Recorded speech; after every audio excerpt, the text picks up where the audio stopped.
चलिए बात करते हैं महाकुंभ की। प्रयागराज महाकुंभ में आज योगी सरकार की कैबिनेट बैठक होने जा रही है। बैठक में योगी सरकार के सभी 54 मंत्रियों को बुलाया गया है। बैठक में कई योजनाओं और प्रस्तावों को मंजूरी दी जाएगी। इसके बाद मुख्यमंत्री योगी आदित्यनाथ पूरे मंत्रिमंडल के साथ त्रिवेणी संगम की पावन धारा में डुबकी भी लगाएंगे।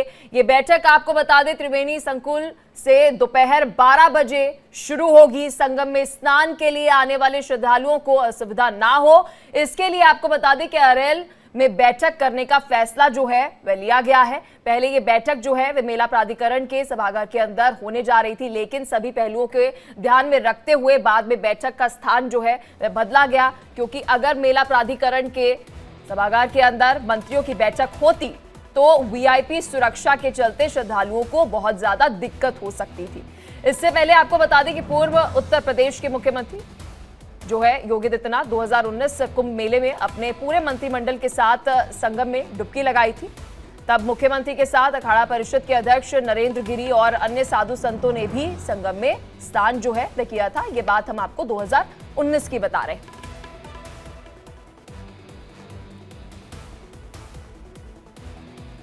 वही योगी कैबिनेट की बैठक को लेकर बड़ी अपडेट आपको दे दें, जहां पर प्रयागराज में सुरक्षा के पुख्ता इंतजाम किए गए हैं। कुंभ मेला क्षेत्र में आपको बता दें कि डीआईजी वैभव कृष्ण का क्या कुछ कहना है, चलिए आपको वह भी सुनाते हैं। देखिए, हम लोग उसे प्लान कर रहे हैं। सारी सुरक्षा व्यवस्था जो है सभी बहुत सुदृढ़ सुरक्षा व्यवस्था सुनिश्चित कराई जाएगी। यहाँ पे अरेल क्षेत्र में कैबिनेट की मीटिंग होगी और सारे ट्रैफिक डाइवर्जेंस, सारे बैरियर हमारे आज ही से एक्टिवेटेड रहेंगे और हम लोग सुनिश्चित कराएंगे कि सारे जितने भी एरिया है वहाँ पे सुदृढ़ सुरक्षा व्यवस्था रहे। सारी हमारी क्यूआरटी टीम्स, सारे हमारे ट्रैफिक पुलिस, सारा जो हमारे सिक्योरिटी अरेंजमेंट्स हैं वहाँ पे सभी स्ट्रेंथेंड रहे। चलिए इसी खबर पर और अधिक जानकारी के साथ मेरे सहयोगी अखंड प्रताप शाही हमारे साथ जुड़ चुके हैं। अखंड, खबर पर क्या कुछ अपडेट, क्या कुछ तैयारियां हैं इस बैठक को लेकर और इस बैठक में क्या कुछ मुद्दों पर चर्चा जो है वह की जाएगी? देखिए, एक तो सबसे बड़ी चीज यही है कि पूरी कैबिनेट बैठक जो हो रही है, 54 मंत्री पहुंच रहे हैं, मुख्यमंत्री योगी आदित्यनाथ उसमें शामिल है। ये सभी लोग लखनऊ में विधानसभा में न बैठ के इस बार जो कैबिनेट बैठक कर रहे हैं वो कैबिनेट बैठक संगम के तट पर हो रहा है। वो अस्थायी शहर जो बताए गए हैं वहां पे हो रहा है। वो अस्थायी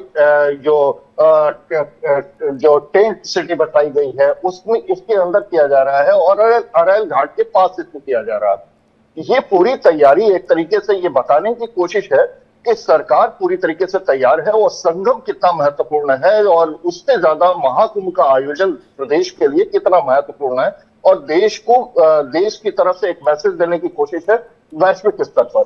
अब दूसरी चीज कि क्या कुछ चीजें इसमें देखने को मिल रही हैं, क्या कुछ चीजें हो सकती हैं, तो सबसे बड़ा निर्णय जो माना जा रहा है कि एक प्रस्ताव लाया जाएगा इसमें जो एक तीर्थ क्षेत्र प्राधिकरण के स्टाइल में तैयार किया जाएगा। एक तीर्थ क्षेत्र प्राधिकरण का प्रस्ताव लाया जाएगा और ये प्रस्ताव 5 जिले होंगे, 5 महत्वपूर्ण जिनमें वाराणसी है, मिर्जापुर है और प्रयागराज उसमें शामिल है, चित्रकूट को भी उसमें शामिल करने की बात कही जा रही है। तो इस तरीके से 5 जिले आसपास के हैं जिनमें जो महत्वपूर्ण देवी स्थान है या देवस्थान है या फिर ऐसे जहां पे पर्यटन की संभावनाएं ज्यादा हैं, चाहे वाराणसी हो, चाहे विंध्यवासिनी देवी का मंदिर हो और चाहे संगम हो जहां पे बहुत सारे संगम क्षेत्र हो यानी प्रयागराज हो। तो ये सारे क्षेत्र और चित्रकूट का तो अपना अलग स्थान है ही जहाँ पे कामदगिरी पर्वत और तमाम जो महत्वपूर्ण तीर्थ स्थल हैं, वो सारी चीजों को एक साथ समाहित करते हुए एक प्राधिकरण बनाने का प्रस्ताव लाने की तैयारी है कि लोग जब आए, देश दुनिया से पहुंचने वाले जो पर्यटक हैं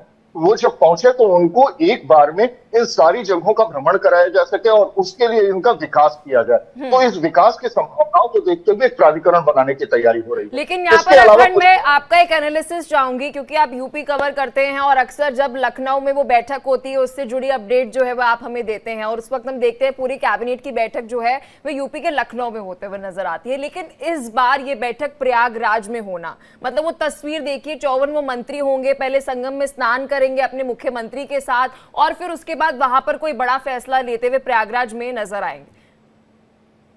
बिल्कुल, और ये पहली बार नहीं हो रहा है। यही लोगों को बताना है कि इसके पहले भी जब योगी सरकार बंद थी और उस समय 2019 में जब बैठक हुई थी, तो एक बैठक संगम का आयोजन हुआ था महाकुंभ का।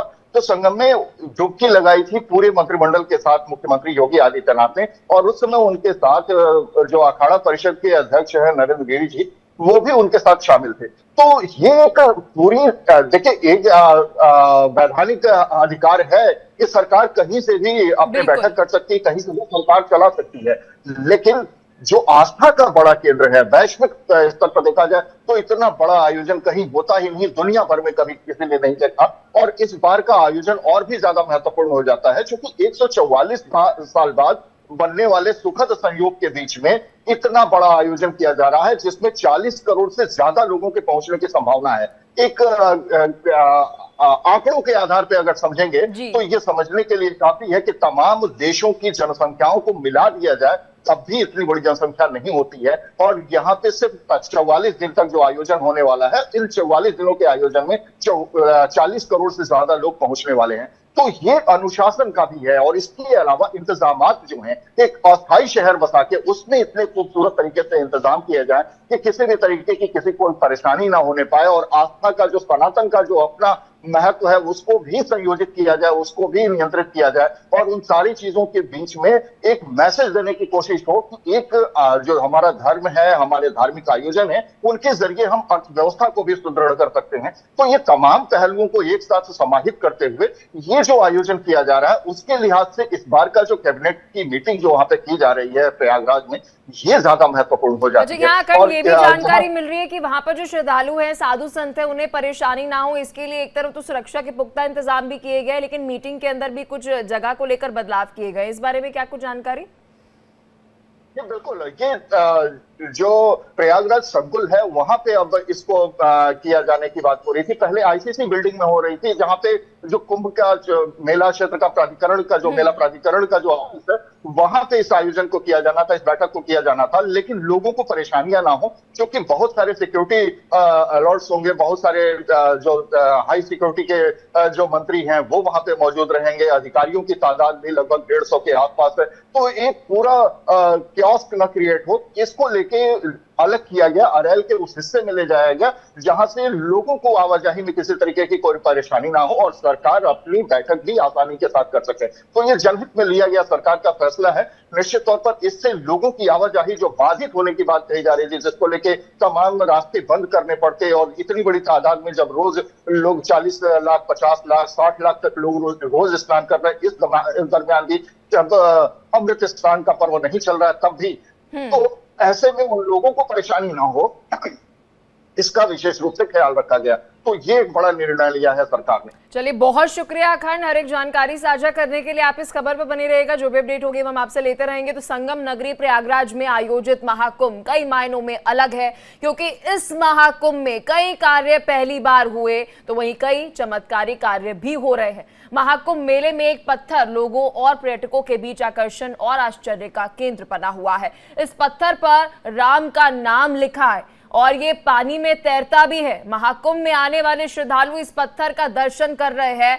बता दें कि जुना अखाड़े में रामेश्वरम से ऐसा चमत्कारी पत्थर लाया गया जिस पर श्री राम लिखा हुआ है और जो पानी में तैरता है। महाकुंभ मेला न केवल अपने भव्य आयोजनों और व्यवस्थाओं के लिए चर्चा में है, बल्कि यहां पर प्रदर्शित किए जा रहे चमत्कारी घटनाएं भी श्रद्धालुओं को अपनी ओर आकर्षित कर रही है। और इस पत्थर पर राम नाम लिखा है, जो आप तस्वीर में देख सकते हैं। महाकुंभ में इस पत्थर को लेकर एक अलग ही उत्साह देखने को मिल रहा है। महाकुंभ में इस पत्थर को देखने के लिए बड़ी संख्या में श्रद्धालु भी पहुंच रहे हैं। ये चमत्कार तो श्री राम का है और नल और नील हनुमान जी का है, और नल और नील हनुमान जी के तो स्वामी श्री राम जी है। ये श्वेतबान रामेश्वर का पत्थर है, वही चमत्कारी पत्थर है, त्रेता युग का पत्थर है। और त्रेता युग पता नहीं अब कितने ही समय बीत गए, कितने वर्ष बीत गए, उसका कोई अंदाज नहीं। ये हमारे गुरुजन, जो बुजुर्ग गुरुजन थे, वो गए थे वहाँ और उन्हें ये मिला था और उन्होंने यहाँ आश्रम में लाए और हर कुंभ मेले में इसको ले जा करके और सबको दर्शन करवाया जाता है। Diwali. Diwali is a festival lit with sharing, and some gifts aren't given, they are expressed. No way! I love it. Because you deserve the best seat in the house. Where did it go? Mom, have you seen my straightener? No. Go check the living room.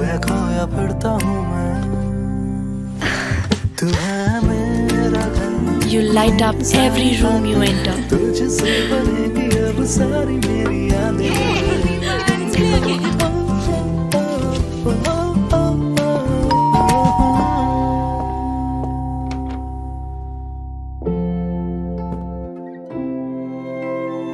So your friends can taste the love in your food.